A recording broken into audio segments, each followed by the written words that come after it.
ಶಿಗ್ಗಾವಿ ಪಟ್ಟಣದಲ್ಲಿ ವೀರಾಂಜನೇಯ ದೇವಸ್ಥಾನದಲ್ಲಿ ಮೂತ್ರ ವಿಸರ್ಜನೆ ಮಾಡಿದ ಮೊಹಮ್ಮದ್ ಜಾಫರ್ನನ್ನ ಗುಂಡು ಹಾರಿಸಿ ಕೊಲ್ಲಬೇಕೆಂದು ಶ್ರೀರಾಮ ಸೇನೆಯ ಮುಖ್ಯಸ್ಥ ಪ್ರಮೋದ್ ಮುತಾಲಿಕ್ ಅವರು ಕಿಡಿಕಾರಿದ್ದಾರೆ. ಈ ಕ್ಷೇತ್ರದ MLA ಕೂಡ ಇದ್ದಾರೆ. ಯಾಕೆ ಅಂದ್ರೆ ಅವನು ಹೇಳ್ದ ಪಠಾಣರಿಗೆ ಹುಟ್ಟು ಹಬ್ಬದ ಕೊಡುಗೆ ಅಂತ ಹೇಳಿ ಇಲ್ಲಿ ಹುಚ್ಚು ಹೋಯ್ತಾನ ಅವನ ಮಗ. ಕೇಳಿಸ್ಕೊಂಡಿದ್ದಾರೆ, ದಾಖಲೆ ಇದೆ, ಸಾಕ್ಷಿಗಳಿದ್ದಾವೆ. ಅವನು ಬೈತಾನೆ, ಉರ್ದುದಲ್ಲಿ ಬೈತಾನೆ, ये हमारा अच्छा है, ये काफिर लोग नहीं है. अबे क्या उखाड़ सकते हैं? उखाड़ ಸೊಕ್ಕಿನಿಂದ ಮಾತಾಡ್ತಾನೆ. ಸಾಕಬೇಕು, ಅವನಿಗೆ ಗಲ್ಲಿಗೆ ಏರಿಸಬೇಕು. Shoot at sight, bail jail court ಕಚೇರಿ ನಥಿಂಗ್ ಇಲ್ಲ. ಈ ರೀತಿಯ ಶಿಗ್ಗಾವಿ ಪಟ್ಟಣದಲ್ಲಿ ತಡರಾತ್ರಿ ಅನ್ಯ ಕೋಮಿನ ವ್ಯಕ್ತಿಯೋರ್ವ ದೇವಸ್ಥಾನದಲ್ಲಿ ಮೂತ್ರ ವಿಸರ್ಜನೆ ಮಾಡಿದ ಹಿನ್ನೆಲೆ ಸ್ಥಳಕ್ಕೆ ಭೇಟಿ ನೀಡಿ ಮಾಧ್ಯಮದವರೊಂದಿಗೆ ಮಾತನಾಡಿರುವ ಅವರು, ಹಾವೇರಿ ಜಿಲ್ಲೆಯಲ್ಲಿ ಪದೇ ಪದೇ ಹಿಂದೂಗಳನ್ನ ಕೆರಳಿಸುವ ಪ್ರಕರಣವು ನಡೆಯುತ್ತಲೇ ಇದೆ.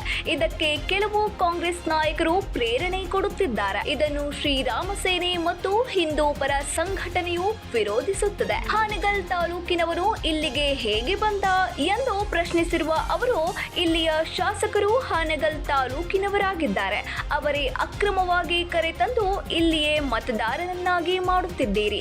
ತಮ್ಮ ಮಸೀದಿ ಒಳಗೆ ಇದೇ ರೀತಿ ಆಗಿದ್ದರೆ ಕ್ಷೇತ್ರದ ಶಾಸಕ ಯಾಸಿರ್ ಖಾನ್ ಪಠಾಣ್ ಅವರೇ ಏನು ಮಾಡುತ್ತಿದ್ದೀರಿ? ಮೂತ್ರ ವಿಸರ್ಜನೆ ಮಾಡಿರುವ ವ್ಯಕ್ತಿಯೇ ಇದು ಶಾಸಕರಿಗೆ ಹುಟ್ಟು ಹಬ್ಬದ ಉಡುಗೊರೆ ಎಂದು ಹೇಳುತ್ತಾನೆ. ಆದ್ದರಿಂದ ಈ ಪ್ರಕರಣದ ತನಿಖೆಯನ್ನ ಮಾಡಲೇಬೇಕು ಎಂದು ಆಗ್ರಹಿಸಲಾಯಿತು. ಬಹಿರಂಗವಾಗಿ ಹನುಮಂತನ ದೇವಸ್ಥಾನದ ಮೇಲೆ ಒಳಗಡೆ ಬಂದು ಉಚ್ಚವೈದಿದ್ದಾನೆ, ಮೂತ್ರ ವಿಸರ್ಜನೆ ಮಾಡಿದ್ದಾನೆ, ಅಪಮಾನ ಮಾಡಿದ್ದಾನೆ. ಇದು ಬರೇ ನಮ್ಮ ಶಿಗ್ಗಾವಿಯ ದೇವಸ್ಥಾನಕ್ಕಲ್ಲ, ಇಡೀ ಹಿಂದೂ ಸಮಾಜಕ್ಕೆ ಅಪಮಾನವನ್ನು ಮಾಡಿದ್ದಾನೆ. ಸರ್ಕಾರಕ್ಕೆ ನಮ್ಮ ಬೇಡಿಕೆ, ಒಂದು, ಜಾಮೀನ ಮೇಲೆ ಹೊರಗಡೆ ಬರದೇ ಇರುವ ಹಾಗೆ ಅವನ ಮೇಲೆ ಸೆಕ್ಷನ್ಗಳನ್ನು ಹಾಕಬೇಕು. ಬೇಲು ಜೇಲು ಕೇಸ್ ಅನ್ನದೇ ಅವನಿಗೆ ಜೀವಾವಧಿ ಶಿಕ್ಷೆ ಆಗಬೇಕು. ಇದು ಬಹಳ ಗಜನಿ ಗೋರಿಯಿಂದ ಇವತ್ತಿನ ತನಕ ಮುಸ್ಲಿಂ ಮಾನಸಿಕತೆ ಹೇಗಿದೆ ಅಂತ ತೋರಿಸ್ಕೊಡುತ್ತೆ. ಇದು ಮಾನ್ಯ MLA ಅವರಿಗೆ ನಾನು ವಿನಂತಿ ಮಾಡ್ಕೊಳ್ತೀನಿ, ನೀವು ಮತ್ತು ಮುಲ್ಲಾ ಮೌಲ್ವಿಗಳು ನಮ್ಮ ಮುಸ್ಲಿಂ ಸಮಾಜ ಬಹಿರಂಗವಾಗಿ ಕ್ಷಮೆ ಕೇಳಬೇಕು. ಇದೇ ತಿಂಗಳು ಬುಧವಾರ 26ನೇ ತಾರೀಕು ಶಿಗ್ಗಾವಿ ನಗರ ಬಂದ್ ಕಾಲ್ ಕೊಟ್ಟು ನಮ್ಮ ಅಪಮಾನ ಮಾಡಿದಂಥ ಇವನಿಗೆ ಉತ್ತರ ಕೊಡೋಗೋಸ್ಕರ ಬಂದ್ ಕಾಲನ್ನು ನಿರ್ಣಯ ಮಾಡಿದ್ದಾರೆ. ಅದಕ್ಕೆ ಸಂಪೂರ್ಣವಾದಂಥ ಬೆಂಬಲವನ್ನು ನಾನು ಶ್ರೀರಾಮ ಸೇನೆ ಸಂಘಟನೆಯ ಮೂಲಕ ಸೂಚಿಸ್ತಾ ಇದ್ದೀನಿ. ಅವತ್ತಿನ ದಿನ ಹಿಂದೂ ಸಮಾಜ ಯಾರು ಯಾವತ್ತೂ ಕೂಡ ಈ ಆದಂಥ ಅಪಮಾನವನ್ನು ಸಹಿಸದೆ ಬಂದ್ ಸಹಕಾರ ಕೊಡಬೇಕು. ಇವತ್ತು ಬಂದಿಗೆ ಸಹಕಾರ ಕೊಡದೇ ಇದ್ರೆ ಈಗ ದೇವಸ್ಥಾನ ನಾಳೆ ನಿಮ್ಮ ಮನೆಗೆ ಬಂದು ಹುಚ್ಚು ಒಯ್ತಾರೆ, ಹೇಳ್ತಾರೆ ಅಂತ ನೆನಪಿಟ್ಕೊಳ್ಳಿ.